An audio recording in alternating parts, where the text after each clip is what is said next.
And welcome back to Banjo Tooie on the Nintendo 64. I am One Welsh Sheep yet again, and today, ladies and gentlemen, we're actually going to progress with the next world of the game. This game's obligatory water level, ladies and gentlemen, which I'm kind of looking forward to because I really enjoy it despite it being a water level, but I'm getting a bit ahead of myself here. Anyway, we're going straight to Cheeto before we actually move on with that because we do have access to a brand new cheat we can utilize, which will double up all the maximum amount of eggs we can carry for all of our egg types. And trust me, that is one you are going to be wanting to grab. I'll tell you that much, ladies and gentlemen.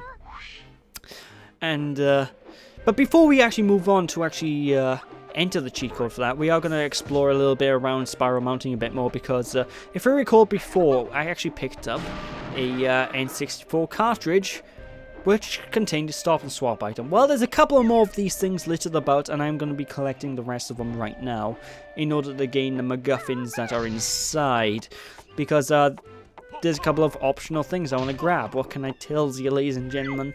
Starting with this pink one by here, and if we go behind the waterfall, it's always behind the waterfall, then there's another one as well. Seriously, why is it always behind the waterfall the secrets are hidden? It's become such a trope that we just expect it at this point. It's kind of weird, but I don't know. I digress. What can I tell you? Just on fly on in, and we'll be heading off to get the next cartridge. And these basically unlock a couple of stop and swap features, you know, ladies and gentlemen. We've already picked up an ice key beforehand, but one of these will actually give us a brand new ability that I've actually already mentioned in Witchy World, where I said you can actually use this ability to activate like the cactus machine. We will be picking up the Breagle Bash, ladies and gentlemen, from one of these eggs, which it's more of a humor move, like it's a comical move to use, but it's not really very efficient at doing much of anything.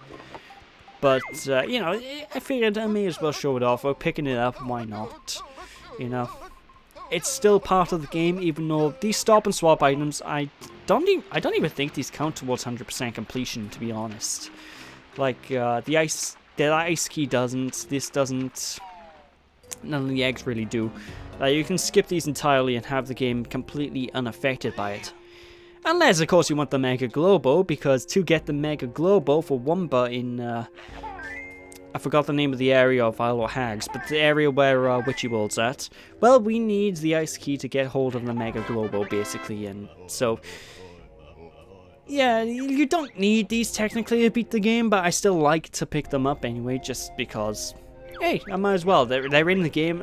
For me, 100% is getting everything the game offers, but, you know, I digress. Anyway, moving on here, we just had to activate that cheat code quickly, so let's just move on right down. Now, we're not going straight to Jiggy Wiggy's temple yet, because we do need to actually hatch these eggs, and I don't know if I showed this place off earlier on in the playthrough. If I did, well, this is it again. We're going into Heggy. Is it Heggy? Come on, tell me. Heggy, yeah, there we go. Heggy's egg shed.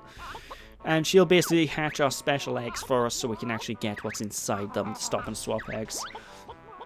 Now, if you get all of the eggs from Banjo-Kazooie and you're playing the Xbox Live arcade version of this game, then you can actually get the stop and swap eggs, all of them, carry over the traditional way, as Rareware initially intended, but for the most part, it doesn't give you much in the Xbox Live version, apart from like maybe a couple of gamer pictures and whatnot, so it's not all that important. But, you know, you can go in here and hatch the eggs, bada bing, bada boom. And now we have access to homing eggs. This is actually a cheat code that I kind of like at the end of the game. But right now we're going to completely ignore its presence because it's more of a nuisance at this point in the game. But it basically allows eggs to home in onto baddies and boop them, you know, folks.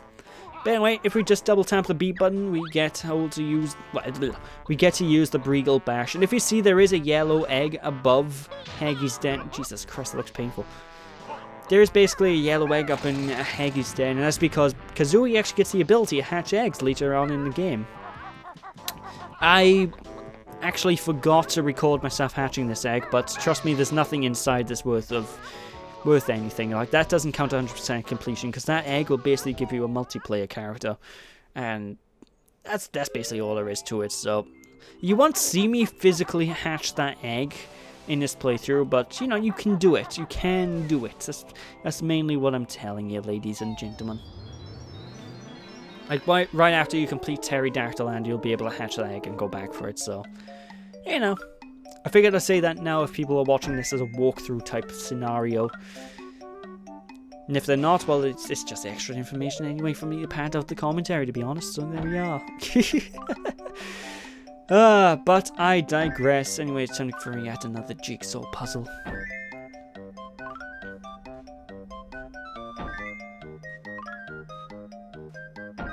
I am going to have to start coming up with, trying to come up with filler commentary for these things, because there is literally, there's nothing really to say about these jigsaw puzzles other than things I've said before, you know?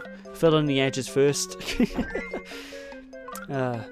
Although, I will be honest, this one can be a little bit tricky, because the room that, it is a bit of a dark room that you're filling in on the jigsaw puzzle, so it can be a bit tricky to do if you don't have your TV settings right. So I will say that one may give you a teensy bit of trouble.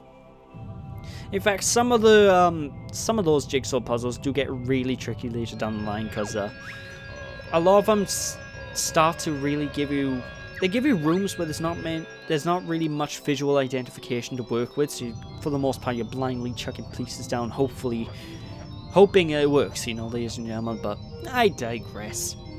With that, we have access to the lagoon.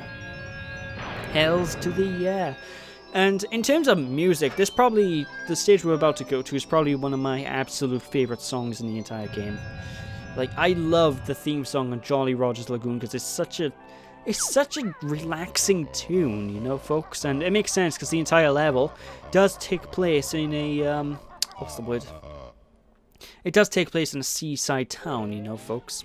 But before we are moving on to that as well, we still have a little bit extra to do. I do apologize. We do need to get some extra health back from Honeybee. Or not extra health back, but we do need to trade in our empty honeycombs for more health, which you don't need to do, but you know, I always like to do as soon as I get a chance, because more health is better. More health means I can, well, get hit more. Whoa! So, you know, we're going to grab this real quick before we actually move on. But I digress. Of course, to get to the clifftop area, which is where this Jolly Roger's Lagoon world is at, we do need to go to this area, fortunately right next to Honeybee's hut. We do need to make use of the splitter pads in order to actually open up the doorway that's blocking the way. And as you can probably guess, as we opened up a new area of the world again, we do gain access to yet another special egg. For some reason, what I noticed is every time we enter a new area of the Isle of Hags, we do gain access to a new type of egg to shoot, which is, I don't know, I like it. Honestly, it's it has a little sense of progression going because of it. But yeah, we do gain access to the ice eggs, which is probably the most, I would probably say the second most underutilized egg in the entire game, because there's really not much you'll use ice eggs for, I'll be perfectly honest. Like, maybe 1 or 2 platforming challenges you'll use them, and that's about it. So, you know, these are kind of disappointing eggs, but again, we have the grenade egg, so no other egg type really matters, I'll tell you that much. Why is there an enemy all the way down there? We can't get down there. What? That's really weird. There's an enemy all the way at the bottom of the pit. We can't even get down there, so why is... What? Did Rare get drunk when they placed that enemy or something? I have no idea. But of course, one thing that is unique about this particular area of the Isle of Hags is if you shimmy across here, there's actually a train switch here. We can actually take the train into this part of the main hub of the game, so you know, it's kind of handy. And as you saw, there was a mumbo pad as well, so there is a puzzle that we're going to be utilizing with the train come World 5. But yeah, you don't need to activate the train right now, but I like to do it anyway, just for the sake of, I'll forget to later on, so I might as well do it right away as soon as I get into this area, you know, ladies and gentlemen. But of course, yeah, Mumbo is in this part of the Isle of Hags, and he doesn't really do anything here. Like, you can basically ignore his presence pretty much entirely up until you need him for like the one puzzle, and then he's done. So yeah, Easy peasy lemon squeezy, really. But be sure to grab this silo. I have done playthroughs in the past where I keep forgetting about this particular silo and I just run straight past it. It's kind of be annoying. And before we do actually gain access to the world, I know I'm doing a lot of sidetracking before I get to the main world itself. We are going to pop down to here, hit this switch. We don't need to do this right now, but I'd recommend doing it right now because it just saves effort later on, really. You know, you might as well get all of this stuff out of the way so then we don't have to bother later down the line. But that basically opens up a bridge to the world, I think this is the world before the final world of the game. So, yeah, we won't even be going there for a long time. But trust me, you still want to push the button just ready.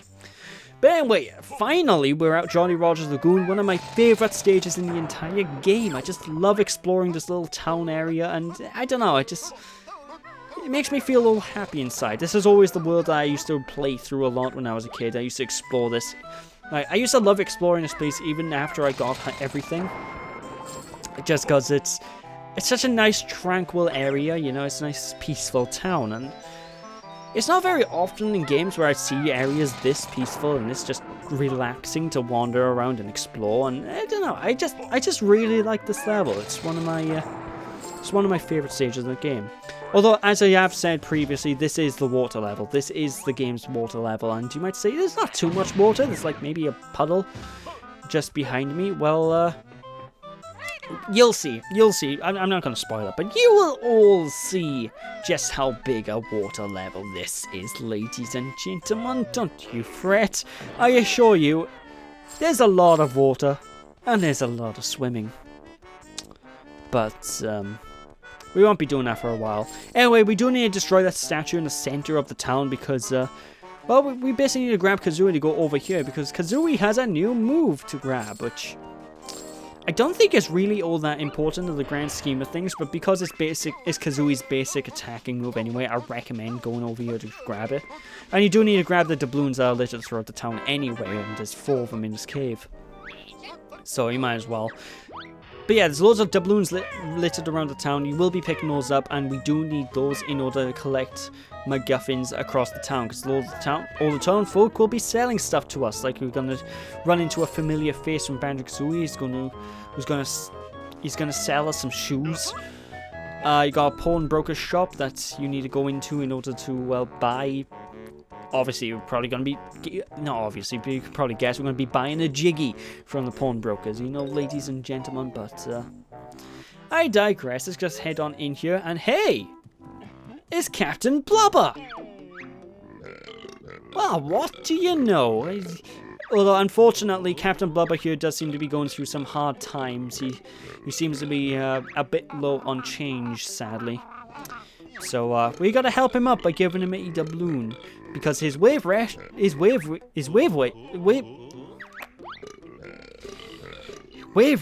are all shipwrecked, sadly. And for those of you who don't know what a wave racer is, basically they're speedboats. They're like speed sodding. What are they called? Like speedy, like I don't know, very small speedboats. There's one right below.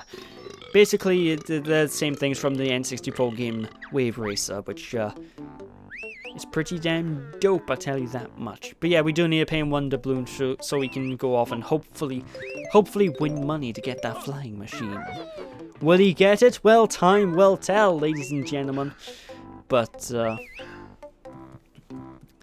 yeah, basically just explore this room. We got Ginger up here, it's quite easy to miss, and we do need to pay him the doubloon, otherwise we can't get everything in the stage after all. Yes. But, as you can probably guess, you can use these to run across water. And if you saw with a keen eye, there is a little alcove way off in the distance, just across the lake here. And inside there is a Jinjo. So you will want to grab these, and you will want to jump up and pick up this Jinjo, you know, folks. And hey, we got yet another Jinjo family done and dusted. Hell to the yeah. Now, as I probably mentioned this previously, but your Jiggy count will probably be different to mine at this point, because Jiggy counts mainly change depending on how many Jinjos you have, ladies and gentlemen. So you could actually be very lucky and get all of the small families like right at the start of the game. Or you could be unlucky and have to wait until the end game to get all of the Jinjo families done, you know, so... That's all of a luck-based thing. But, it's time to be introduced to a quest line we can't actually beat until pretty much the end game. This will be one of the final jiggies that we will be picking up, because these guys' pool, well, it's icy cold and polluted. Well, talk about your problems. So, what we first need to do is we need to sort out the pollution, which we can actually do fairly quickly, but to actually warm up the pool, it will be a task that will wait until way past the final stage of the game. You know, it will be one of the absolute last things we do. And Banjo, do you think it's wise to jump in there, Banjo? The guy had a mutated arm because he jumped in this pool. Okay, whatever. If Kazooie grows like a a second head, and a third wing, then you know, don't blame me. You jumped in the pool. Then again, I am controlling Banjo, so you know it is technically my fault, but that's beside the point. But yeah, a lot of this world is probably going to be one of those worlds that you won't be finishing up until really late up. Like I said, that's one of the last jiggies we will be picking up, and no matter how you play this game, that will be one of the final jiggies picked in the game. No matter how, because the only way to actually get the jiggy complete basically means we need to get access to the final world, because the solution to that puzzle there is at the end game. It is in the final world of the game, so you know, some people may be annoyed at that. I'm not too fussed, because they do specifically go out of their way to say, okay, this jiggy may take us a specific amount of time. This might take us a lot longer than the average jiggy. So that's basically a clue into just sort of ignore this and run off to do your own thing for the time being, you know? Which I appreciate. I really do appreciate. Like, one thing I would kind of like is if the game was a bit more upfront about jiggies you can't get yet. Like, if there's some sort of indicator of jiggies you need certain powers to get in the menus, because of what I sort of find when I play through this game my first time is I did a lot of meandering just trying to find out where to go next, and then I spent about an hour just trying to get one jiggy. Then I realized, oh, I can't get the jiggy yet. So I wish the game was a bit more upfront to telling you, okay, you need X power to get this jiggy, but you know, it's such a minor thing in the grand scheme of things, and honestly, if I used my brain more, I would have worked it out anyway earlier, but I'm not a smart person, so there we are. That's my own fault. But anyway, inside this pipeline, we just push the switch to clear up the toxic waste in the pool, and we aren't actually in Jolly Roger's Lagoon anymore, ladies and gentlemen. Technically, this room we are in is in another world entirely. This is on a world called Grunty's Industries, which is a... I'm not looking forward to recording that world. I'm just gonna be honest, I'm really not looking forward to Grunty's Industries. Because, quite bluntly, it's the worst level in the entire game. It is without a doubt the worst stage in the entire game, and I'm gonna leave my bitching and moaning about the stage until I get to it, but trust me, when I usually play through this game, that's usually the point where I sort of stop playing, because I just can't be bothered with it. It's just too much work. It's too much red tape through everything to get anything done, and it's just tedious. But again, I'll talk about that when we actually get to that world. It's quite a ways off for the time being. For now, we're in the lovely Jolly Roger's Lagoon, exploring the town. Well, I say that, we're actually at the end of the part, so... Next part, we'll continue exploring the town. So with that, thank you all for watching. Hope you all enjoyed. Don't be sheepish, people, and I'll catch you all then. Bye!